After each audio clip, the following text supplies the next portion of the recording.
Madame Distrette est grande. Elle a toujours été grande. On peut se demander si elle est née grande. Elle a de longs cheveux blonds qui ondulent jusque dans le bas de son dos. Madame Distrette est une femme ronde, qui tente parfois de dissimuler ses rondeurs sous ses vêtements un peu amples, mais pas toujours.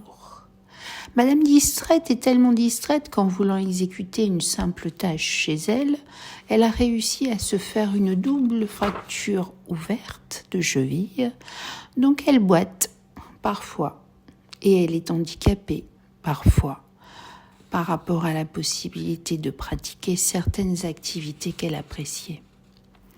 Madame Distrette adore les chaussures, stylées, originales, colorées, mais depuis ce fameux accident, elle porte plutôt des chaussures confortables.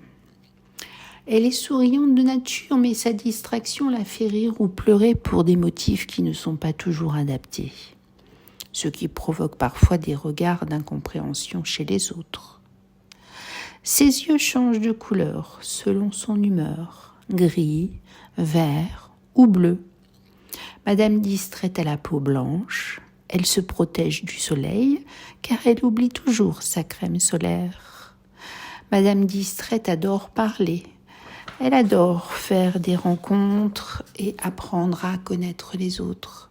Elle adore voyager et découvrir de nouveaux pays, de nouvelles coutumes, une nouvelle alimentation. Même s'il lui est déjà arrivé de rater un train, ou pire, un avion. Madame Distrette adore lire, mais elle oublie ses livres partout. D'ailleurs, elle casse également ses lunettes en s'asseyant dessus, puisqu'elle oublie où elle les a posées. Mais elle peut aussi les oublier sur un comptoir d'autoroute ou dans une épicerie. Madame Distrette peut bavarder avec quelqu'un en avançant sur le trottoir et se cogner la tête sur un panneau de signalisation tout en disant « Excusez-moi, monsieur » et en poursuivant la conversation comme si de rien n'était. Madame Distrette étant invitée à un mariage peut, sans problème, se tromper d'église et réaliser qu'elle ne connaît ni les invités et pire encore, ni les mariés, après avoir discuté avec beaucoup de monde et goûté au toast. Madame Distrette était déjà distraite lorsqu'elle était petite, ce qui lui a valu le déclenchement d'un fou rire général dans la cour de récréation parce qu'elle était arrivée à l'école en pantoufles. Madame Distrette a déjà conduit sa fille à l'école en pyjama. Madame Distrette s'est déjà trompée de rendez-vous, ce qui a pu entraîner des quiproquos hallucinants. Madame Distrette s'est déjà présentée au travail alors qu'elle était en repos, mais malheureusement, l'inverse s'est déjà produit aussi. Madame Distrette se présente au bon rendez-vous, mais pas le bonjour et pas la bonne heure. Madame Distrette est capable, dans un restaurant, de sortir des toilettes et de traverser toute la salle avec l'arrière de sa jupe dans sa culotte. D'ailleurs, elle évite les jupes. Madame Distrette oublie évidemment où elle a garé sa voiture. Elle traverse d'ailleurs au feu rouge. Madame Distrette peut oublier ce qu'elle a à faire et faire ce qui n'était pas utile.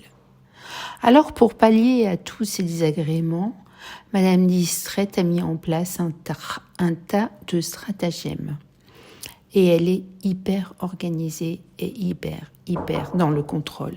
Rien n'y fait, un peu de fatigue et la distraction revient au galop. Madame Distrette est grande. Elle a toujours été grande. On peut se demander si elle est née grande. Elle a de longs cheveux blonds qui ondulent jusque dans le bas de son dos. Madame Distrette est une femme ronde, qui tente parfois de dissimuler ses rondeurs sous ses vêtements un peu amples, mais pas toujours.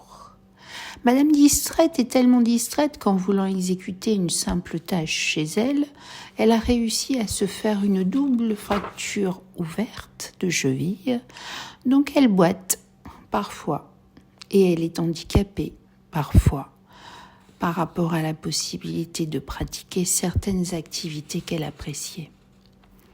Madame Distraite adore les chaussures, stylées, originales, colorées, mais depuis ce fameux accident, elle porte plutôt des chaussures confortables. Elle est souriante de nature, mais sa distraction la fait rire ou pleurer pour des motifs